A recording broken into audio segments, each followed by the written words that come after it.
Police officer आता है और वो पुलिस वाला बोलता है, सुनो सविता, तुम्हारा ही नाम है क्या? जी इंस्पेक्टर साहब, मेरा ही नाम सविता है। बताइए, कोई बात हो गई है क्या? सविता, तुम तो गुपचुप और चाट बेचती हो। मैंने सुना है कि उसमें मिलावट करती हो। बहुत सारे लोगों का तुम्हारा गुपचुप और चाट खाकर पेट खराब हो गया है। कई लोगों की तबीयत तुम्हारी इस चाट को खाने की वजह से खराब हो गई है। इसलिए कुछ लोगों ने पुलिस स्टेशन जाकर कंप्लेंट की है।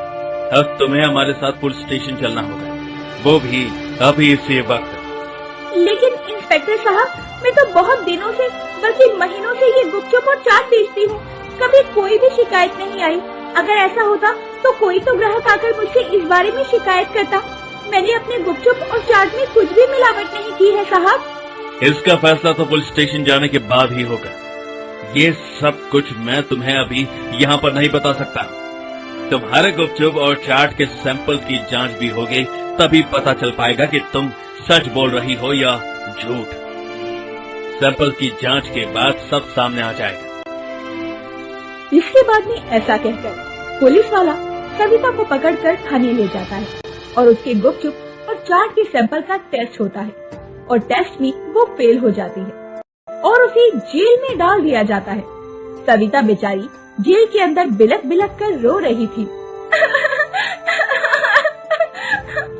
दूसरी तरफ जब सविता की माँ को ये बात पता चलती है तो वो बहुत दुखी होती है और खुद से कहती है, मेरी बेटी में तो कोई दोष नहीं था। क्या पता ये पुलिस वाले इसे क्यों ही पकड़ कर ले गए। उसके पिता के जाने के बाद सविता ने सब कुछ बहुत अच्छे से संभाल लिया था। इस घर के मर्द की तरह सारी जिम्मेदारियां निभाई थी। लेकिन अब मेरी बच्ची जेल चली गई है। ना जाने घर का खर्चा कैसे चलेगा। निधि बेटा, अब तो तुझे ही दुकान लगाकर घर के खर्चे को संभालना होगा।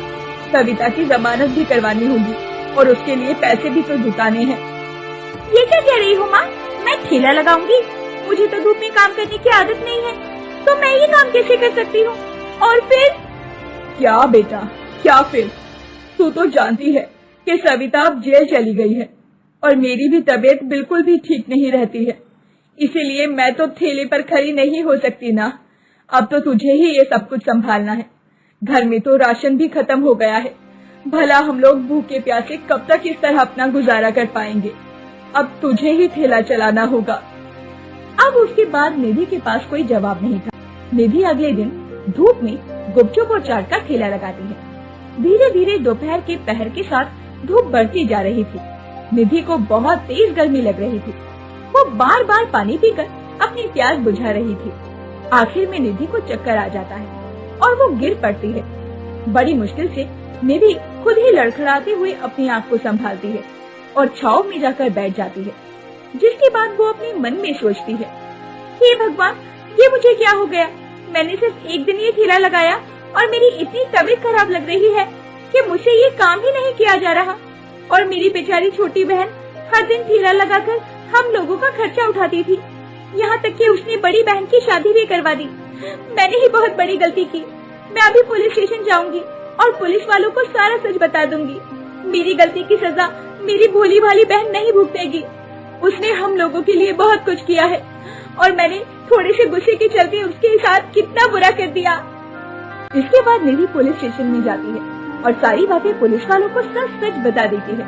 फिर पुलिस वाले उस पर बहुत नाराज भी होते हैं और इंस्पेक्टर निधि को जवाब देता है, अबे तो मैं तुम दोनों बहनों को छोड़ रहा हूँ, लेकिन आज के बाद ऐसा कुछ भी हुआ तो मैं तुम दोनों को अंदर कर दूंगा और उसके बाद कोई भी तुम्हें यहाँ से बाहर नहीं निकाल पाएगा, समझे?